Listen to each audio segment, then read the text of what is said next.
حضرت خالد بن ولید کی جو والدہ تھی وہ انہی حضرت میمونہ کی دوسری بہن تھی. حضرت میمونہ کی ماں کی طرف سے 4 بہنیں تھیں اور باپ کی طرف سے ایک اور بہن ہوتی کہ والدہ کی 2 شادیاں ہوئی تھیں. تو والد کی طرف سے جو دوسری بہن کی بنتی تھی وہ اسما غالباً ان کا نام تھا سین بیگ الف، وہ حضرت خالد بن ولید کی والدہ یعنی ولید بن مغیرہ کی زوجہ تھی. یوں جب یہ نکاح ہوا تو نبی صلی اللہ علیہ وسلم کا حضرت خالد بن ولید کے ساتھ رشتہ خالو اور بھانجے کا بن گیا، بڑا کلوز رشتہ کا. یہ جو خواتین تھی ان کا رشتہ میں آپ کو پہلے بتا چکا ہوں. ام الفضل ایک تھی جو کہ حضرت عباس کی زوجہ تھی، دوسری بہن جو تھی حضرت میمونہ کی نبی صلی اللہ علیہ وسلم کی زوجہ بنی. ان کی تیسری بہن جو تھی وہ حضرت جعفر طیار کی بیوی تھی اسماء بنت قیس، جنہوں نے ہجرت حبشہ کے ساتھ کی تھی اور وہ 7 ہجری میں خیبر کے دن واپس آئے تھے. آپ سے اس کا تذکرہ کیے اور وہ اس موقع پر اس عمرے میں نبی صلی اللہ علیہ وسلم کے ساتھ شامل تھی، ان کے ساتھ وہ آئے ہوئے تھے.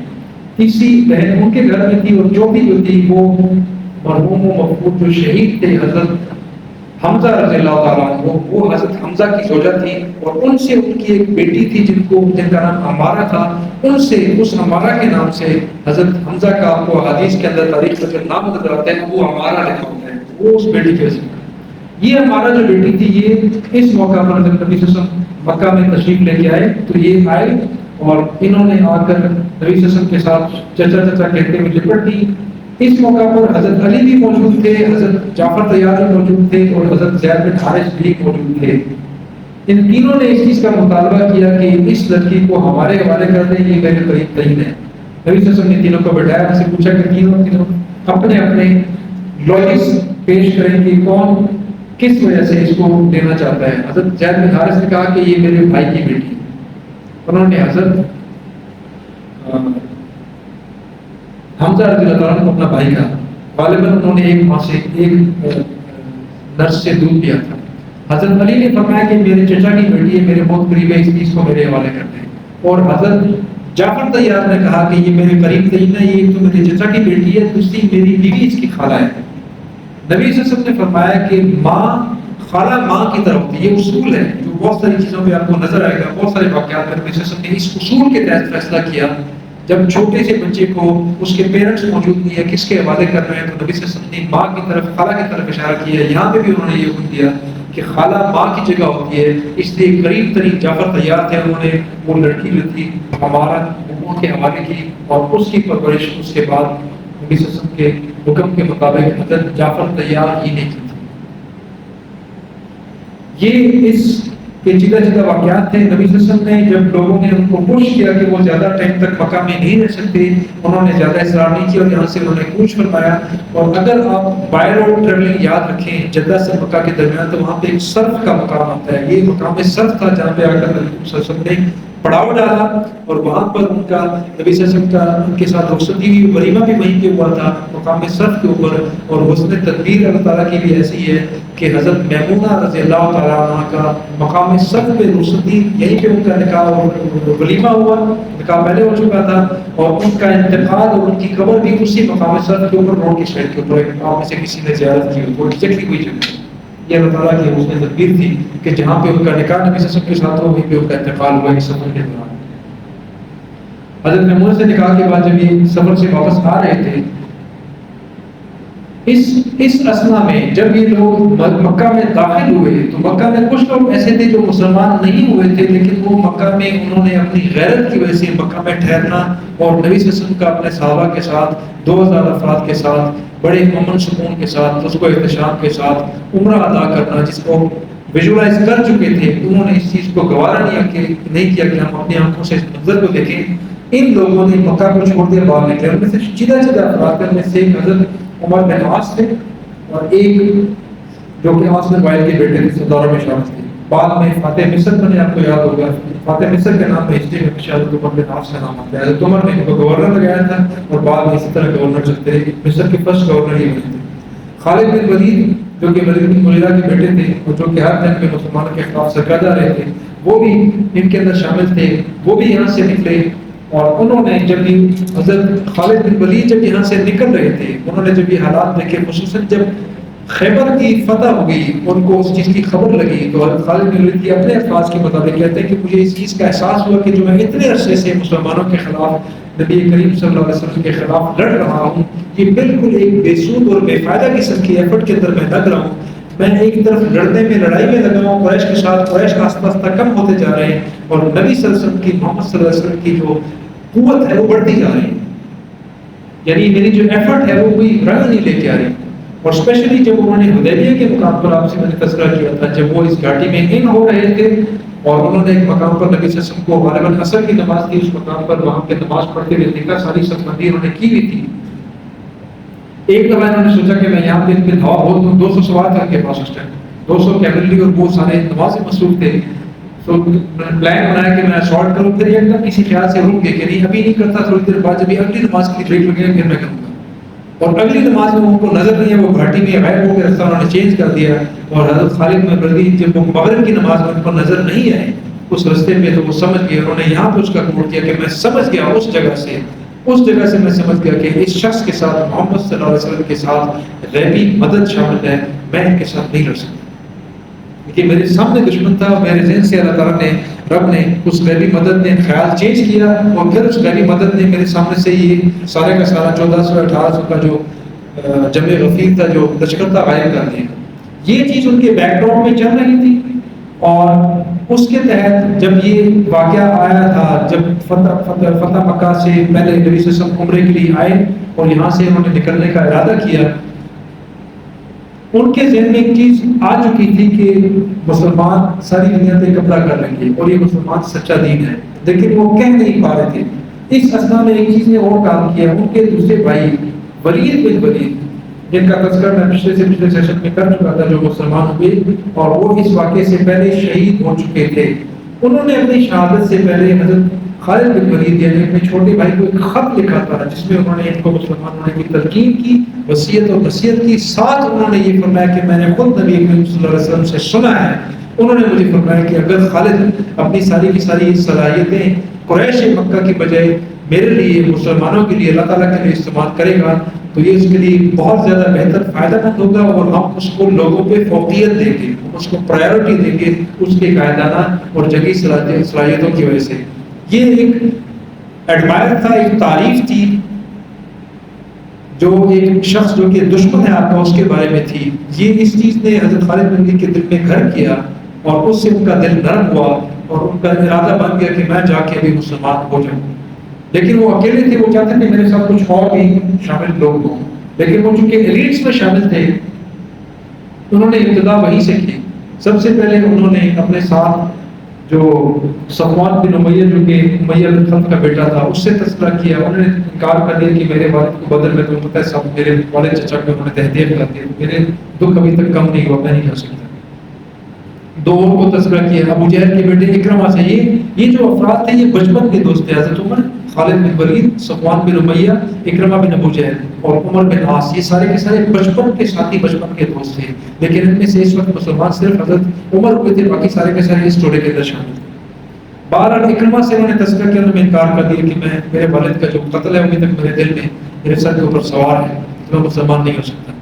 انہوں نے ان دونوں کو چھوڑا اور چلنے ہی لگے تھے. گھر سے جب باہر نکل رہے تھے تو ان کا سامنے سے جو پالا پڑا، واسطہ پڑا، وہ حضرت عثمان بن طلحہ کے ساتھ، وہی جو خانہ کعبہ کے بنی عبدالدار کے سرکردہ تھے اور جن کے ہاتھ میں خانہ کعبہ کی چابی تھی. جب انہوں نے ان سے تذکرہ کیا تو ان کا دل نرم پڑا اور انہوں نے ڈیسائیڈ کیا کہ ٹھیک ہے میں تمہارے ساتھ ہوں، اور میرا بھی خیال یہی ہے کہ یہ ہماری گفتگو بالکل رائگاں جانے والی ہے اور ہمیں اس چیز سے بھی ہٹ جانا چاہیے، مزید اپنی گردنیں نہیں کٹوانی چاہیے اور نہ اپنا مال اور ٹائم اور ایفرٹ ضائع کرنی چاہیے.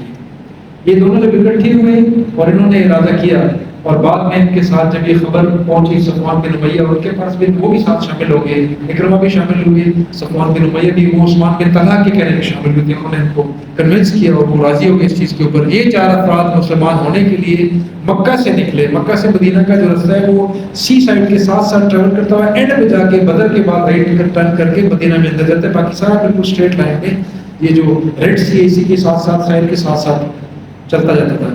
ابھی ادھر ہی جا رہے تھے کہ راستے میں ان کی ملاقات حضرت عمر بن عاص کے ساتھ ہوئی، جو کہ اس سے پہلے اس خیال سے کہ مکہ میں ابھی حکومت کسی اور کے آنے والی ہے، میں یہاں سے نکل جاؤں غیرت کے تحت، تو وہ حبشہ گیا اور حبشہ سے اس کو سرخی ہوئی عجیب و غریب بڑے لمبے واقعات اس میں تذکرہ نہیں کرنا چاہتا. بہرحال وہ اس اسمہا جو نجاشی تھا اس کے دربار سے واپس آیا اور اسمہا کے دربار میں جب یہ وہاں پہ داخل ہو رہے تھے اس وقت ابو امیہ ضمری ایک صحابی جن کو نبی کریم صلی اللہ علیہ وسلم نے ام حبیبہ جو ابو سفیان کی بیٹی تھی جو کہ ہجرت حبشہ میں گئی تھی جن کا شوہر وہاں پہ جا کے کرسچن ہوا اور فوت ہو گیا اور یہ وہاں پہ بیوہ ہو چکی تھی, ان کو وہاں سے لانے کے لیے ابو امیہ ضمری کو نبی صلی اللہ علیہ وسلم نے بھیجا تھا اور ساتھ ہی یہ بھی پیغام دیا تھا کہ نجاشی کو کہنا کہ میرا ان سے نکاح پڑھوا دیں. نجاشی نے نبی صلی اللہ علیہ وسلم کا حضرت ام حبیبہ کے ساتھ جن کا اصل نام رملہ تھا ابو سفیان کی بیٹی تھی وہ نکاح نجاشی نے پڑھایا تھا اور ایک روایت کے مطابق اس کا جو حق مہر تھا وہ بھی 4000 درہم یا دینار اس نے خود ادا کیا تھا. اور اس کا دیکھ کے نبی صلی اللہ علیہ وسلم کا جو صلہ رحمی کا طریقہ تھا اور جو ان کا احسان بندی کا طریقہ تھا, اتنے دور سے ہزاروں کلومیٹر دور سے نجاشی نے نبی صلی اللہ علیہ وسلم کا نکاح پڑھوایا حضرت ام حبیبہ کے ساتھ. نبی صلی اللہ علیہ وسلم نے احسان کا بدلہ کیسے دیا؟ نجاشی واحد شخص ہے, امت کا واحد شخص جس کا اتنے ڈسٹنس کے اوپر نبی اکرم صلی اللہ علیہ وسلم نے مدینہ میں رہتے ہوئے نجاشی کا غائبانہ معاہدہ کیا. نجاشی فوت ہوا, نبی صلی اللہ علیہ وسلم کو جبریل نے آ کے بتایا, جبریل علیہ السلام نے اور نبی صلی اللہ علیہ وسلم نے صحابہ کو بتایا کہ اسمہا نجاشی فوت ہو چکا ہے, اس کا آپ جنازہ پڑھیں گے. اور ایک روایت کے مطابق نبی صلی اللہ علیہ وسلم کا فرمان تھا جس کا مطلب مقصد یہ ہے کہ میرے لیے زمین کو سکیڑ دیا گیا اور جنازہ مجھے سامنے نظر آ رہا. یہ اللہ تعالیٰ کا معجزہ تھا اور یہ احسان کا بدلہ تھا. انہوں نے اتنے دور بیٹھ کے نکاح پڑھوایا اور عزت اور توقیر کے ساتھ ان کو رخصت کیا. نبی صلی اللہ علیہ وسلم نے بدلے میں ان کو یہاں بیٹھ کے ان کا جنازہ پڑھایا جو اور کسی کے حصے میں کسی کے مقدر میں نہیں ہے. یہ بہت بڑی سعادت تھی ان کے لیے. اس اسماء کے پاس نجاشی کے پاس عمر بن عاص گئے دربار سے. وہ امیہ ضمری باہر نکل رہے تھے جنہوں نے ام حبیبہ کو ساتھ لے کے جانا تھا. انہوں نے آگے اندر کو یہ کہا کہ اگر آپ اس شخص کو ان کے تعلقات تھے ایسے پیسے جایا کرتے تھے اسماء کے پاس جانتے تھے. حبشہ والے ایپیسوڈ میں آپ کو میں بتا چکا کہ وہاں پہ انہوں نے ایفرٹ کی تھی, قریش نے ان کو بھجوایا تھا کہ ہمارے افراد کو واپس لے کے, لیکن انہوں نے بات نہیں مانی تھی. ان کا تعلق تھا, وہ جانتے تھے, پرسنلی کسی کو جانتے تھے. انہوں نے نجاشی سے جا کے ریکویسٹ کی کہ جو بندہ بھی باہر نکلا ہے یہ ہمارے دشمنوں کا ساتھی اور ہمارا دشمن ہے, اگر آپ اس کو میرے حوالے کر دیں تو میں اس کو قتل کر کے ذرا اپنی تشفی اور اپنے بزرگوں کی تشفی کر دوں. اسماء کو نجاشی کو یہ بات بہت زیادہ بری لگی اور روایت کے مطابق اس نے اس کے سامنے کھڑا تھا, ایسے زور سے پنچ کیا کہ وہ ناک سے خون کا فوارہ نکلا اور کپڑے سارے کے سارے رنگین ہو گئے. فوراً ہی عمر بن عاص کو احساس ہوا کہ میں نے شاہی ادب کے خلاف اور مزاج کے بالکل برخلاف بات کی. فوراً انہوں نے پیترا بدلا اور جو ہے نا اپنا سٹانس کو چینج کیا اور معذرت کی اور انہوں نے ایسی بات نہیں کرنا چاہتی. بادشاہ نے بھی اتفاق رکھتے ہوئے اس کو قبول کیا اور ان کو معاف کر دیا اور ان کو واپسی پہ تحفے طائف دے کے ان کو بھجوا دیا. لیکن جانے سے پہلے اسماء نے نجاشی نے ایک چیز کہہ دی عمر بن عاص سے کہ میں تمہیں یہ بتا رہا ہوں کہ یہ شخص بالکل سچا ہے, محمد صلی اللہ علیہ وسلم یہ بالکل سچا ہے, یہ جھوٹ نہیں بول رہا, اور اس کے پاس جو فرشتہ جو تم سنتے ہو کہ اس کے پاس پیغام لے کے آتے ہیں یہ وہی ناموس ہے. ناموس کا لفظ نے خیال استعمال کیا جو ورقہ بن نوفل نے استعمال کیا تھا پہلی وحی کے موقع پر نبی صلی اللہ علیہ وسلم کے لیے, کہ وہی ناموس ہے جو کہ موسیٰ علیہ السلام کے پاس آیا کرتا تھا اور اس کو اللہ تعالیٰ کی طرف سے وہی مدد اور تائید ملے گی جو موسیٰ علیہ السلام کو فرعون کے خلاف ملی تھی. یہ لازماً سب کو بالکل تاراخ کر کے سب سے فتحیاب ہو جائے گا. تمہاری اسی کے اندر عقل مندی اور فلاح ہے کہ تم بھی ایمان لے اور لڑنا بند کرو. حضرت عمر بن عاص اسماء کے نجاشی کے اس قول کے اوپر وہ کہتے ہیں کہ میں مکہ میں نبی صلی اللہ علیہ وسلم کے پڑوس میں رہ کے 50 سال سے ان کے ساتھ ہوں, میں ان کے ساتھ لڑتا رہا اور میرے دل میں ایمان نے گھر نہیں کیا, اور اس دیار غیر میں جا کے اسماء نے جو بات کی اس سے میرے دل میں اس چیز نے گھر کر دیا کہ یہ درست کہہ رہے ہیں اور میں غلط ہوں. وہاں سے ان کا بھی سٹانس چینج ہوا اور انہوں نے مسلمانوں نے کا ارادہ کیا اور وہاں سے وہ نکلے اور وہ بھی خالد بن ولید اور باقی جو ساتھی ان کے 5-6 چل رہے تھے ان کے ساتھ آ کے ملے, اور پھر مدینہ میں آ کے انہوں نے آ کے نبی اکرم صلی اللہ علیہ وسلم کے دربار مبارک میں آ کے اسلام قبول کیا اور نبی اکرم صلی اللہ علیہ وسلم نے ان کی بہت زیادہ تعریف فرمائی, ان کی دعا فرمائی. اس موقع پر خالد بن ولید رضی اللہ عنہ کہتے ہیں میں بڑا شرمسار تھا ان تمام حرکتوں کی وجہ سے کہ نبی صلی اللہ علیہ وسلم کو ذاتی طور پر قتل کرنے کے لیے میں نے وہاں میں بہت جدوجہد کی, لیکن اللہ تعالیٰ نے ان کو مجھ سے محفوظ رکھا. بعد میں حدیبیہ کے موقع پر میں ان کو قتل کرنا چاہتا تھا, رب نے مجھے ان کو مجھ سے محفوظ رکھا. میں بہت شرمندہ تھا. تو میں نے نبی صلی اللہ علیہ وسلم سے فرمایا کہ اللہ کے رسول صلی اللہ علیہ وسلم میرے لیے میرے پچھلے گناہوں کو بھی کیا معاف کر دیا جائے گا؟ تو انہوں نے فرمایا کہ کیا تو نہیں جانتا کہ اسلام پچھلے تمام کو معاف فرما دیتا ہے؟ تو نبی صلی اللہ علیہ وسلم نے میرے لیے دعا کی کہ اس کے پچھلے اللہ تعالیٰ اس کے سارے گناہوں کو معاف فرما دے, کیونکہ اسلام سے ویسے بھی معاف ہو جایا کرتے ہیں. حضرت عمر بن عاص فرماتے ہیں کہ اس موقع پر میں نے نبی صلی اللہ علیہ وسلم سے درخواست کی کہ اللہ کے رسول صلی اللہ علیہ وسلم میرے پچھلے سارے گناہوں کی معافی کے لیے اللہ تعالیٰ سے دعا کریں.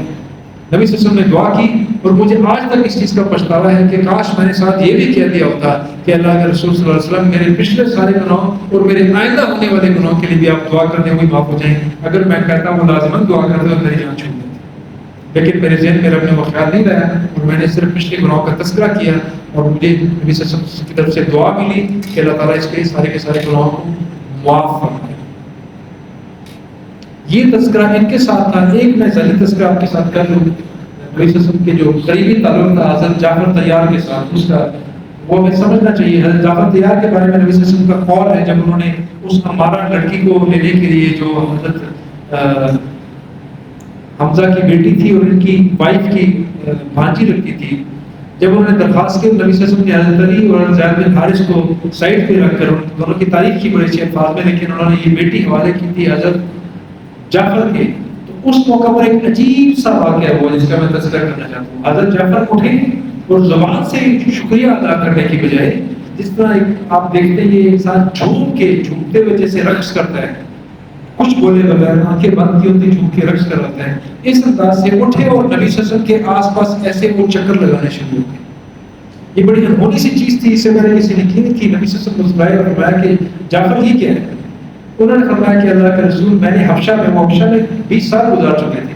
فرماتے ہیں میں نے حبشہ میں یہ چیز دیکھی ہے کہ جب کوئی نجاشی بادشاہ کے پاس آتا اور بادشاہ کے کسی حکم سے اس کو یکدم کوئی خوشی کوئی انعام ملتا, تو بادشاہ کا زبانی شکریہ ادا کرنے کی بجائے اسی طریقے سے بادشاہ کے آس پاس رقص کرتے ہوئے چکر لگاتا تھا. تو میں نے وہ کیا.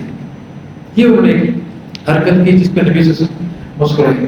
بیٹی انہوں نے ان کے حوالے کی, اور یہ واپسی پہ جاتے ہوئے جب وہ عمرے سے واپس جا رہے تھے تو حضرت فاطمہ رضی اللہ تعالیٰ عنہا جو کہ حضرت علی کے ساتھ عمرے کے لیے آئی تھی, ان کے ہودج وہ ڈولی ٹائپ کی ہوتی جو خواتین کے لیے ان کے اوپر رکھی جاتی تھی, اس میں حضرت فاطمہ کے ساتھ انہوں نے مبارک کو بٹھایا اور یہاں سے وہ واپس گئے. اس عمرۃ القضاء کے بعد نبی کریم صلی اللہ علیہ وسلم نے کچھ خطوط لکھے.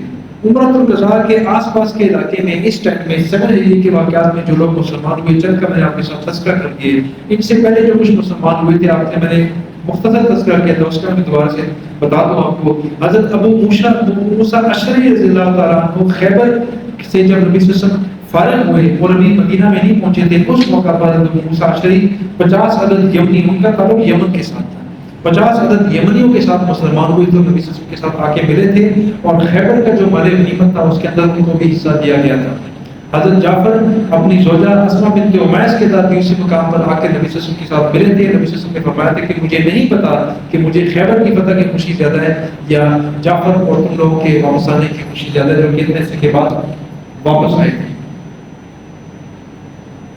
اسی موقع پر نبی صلی اللہ علیہ وسلم کے ساتھ جو ایک اور صحابی مختصر صحابی جن کا بہت زیادہ تذکرہ ہے حدیث کے اندر, وہ حضرت ابو ہریرہ آگے ملے. اس سے پہلے میں حضرت موسیٰ اشعری کا تذکرہ تھوڑا سا کمپلیٹ کروں. ابو موسیٰ اشعری کو اللہ تعالیٰ نے قرات کی بہت خوبصورت آواز عطا کی تھی. نبی صلی اللہ علیہ وسلم ان سے فرمائش کر کے قرآن سنا کرتے تھے. فرمائش کر کے قرآن, ایک تذکرہ حضرت عبداللہ بن مسعود کا آتا ہے کہ ان سے انہوں نے سنا, اور ایک ابو موسیٰ اشعری رضی اللہ عنہ سے ایک سے زیادہ مرتبہ حضرت نبی صلی اللہ علیہ وسلم نے فرمائش کر کے قرآن سنا. بڑی خوبصورت آواز میں تلاوت کیا کرتے تھے. نبی صلی اللہ علیہ وسلم نے فرمایا کہ ابو موسیٰ اشعری تمہیں اللہ تعالیٰ نے داؤد علیہ السلام کا لہن داؤدی جو ان کو اللہ تعالیٰ نے تلاوت کے سر عطا کیے تھے, ان میں سے اللہ تعالیٰ نے آپ کو عطا کیے. داؤد علیہ السلام کا زبور کی تلاوت کرنا پرانی توراۃ کی کتابوں میں اور اسرائیلی روایت کے اندر بڑا اس کا تذکرہ ملتا ہے. ان کی آواز بہت زیادہ خوبصورت آواز تھی. جب وہ زبور کی تلاوت کرتے تھے تو ان کے ساتھ پرندے, جنات, جانور سارے کے سارے تلاوت کے ساتھ شامل ہو جایا کرتے تھے. تو ایک عجیب سا سما بنتا تھا, لگتا تھا کہ پوری دنیا جو ہے تلاوت کے اندر لگی ہے, ہر ایک ہی لہر کے ساتھ تلاوت کر رہے ہوتے تھے. ان کو اللہ تعالیٰ نے وہ آواز عطا کی تھی جن کا نبی صلی اللہ علیہ وسلم نے ان کی سے تذکرہ کیا اور ان سے بار بار فرمائش کر کے قرآن سنا کرتے تھے. ابو موسیٰ اشعری بہت لیٹ مسلمان ہوئے لیکن بہت زیرک آدمی تھے، بہت ذہین آدمی تھے. آپ کو پتہ لگے گا کہ اگلے 4 سال کے اندر اور پھر بعض خلفائے راشدین کے ٹائم میں حضرت ابو موسیٰ اشعری کو بڑی بڑی منصبوں کے اوپر، فرائض کے اوپر رکھا گیا. نبی کریم صلی اللہ علیہ وسلم نے اپنی حیات میں یمن جب فتح ہوا تو یمن میں حضرت معاذ بن جبل اور حضرت ابو موسیٰ اشعری دونوں کو آدھا علاقہ دیکھے، آدھے کا گورنر عامل ایک کو مقرر کیا، آدھے نے دوسرے کو مقرر کیا. یہ تبلیغ بھی کرتے تھے، زکوٰۃ بھی کلیکٹ کرتے تھے، عاملین بھی شامل تھے، گورنر ایڈمنسٹریٹر بھی تھے. اور حضرت عمر رضی اللہ تعالیٰ عنہ نے جو اپنی حیات میں جو پہلا انہوں نے جو قاضی پوسٹ کیا تھا، جج پوسٹ کیا تھا، چیف جسٹس مدینہ میں، سب سے پہلے ابو موسیٰ اشعری کو انہوں نے چیف جسٹس کے عہدے پہ لگایا تھا. اور اندازہ لگایا کہ ان کے ساتھ وہ صحابہ شامل ہیں جو ان سے 20 سال پہلے مسلمان ہوئے اور انہوں نے نبی صلی اللہ علیہ وسلم سے کتنے کلوز رہ کے دین کو سیکھا ہے. لیکن حضرت عمر نے ابو موسیٰ اشعری کو لگایا. ان کا کتنا فاسٹ پک ہوگی، ان کا علم کا لیول کس لیول کے اوپر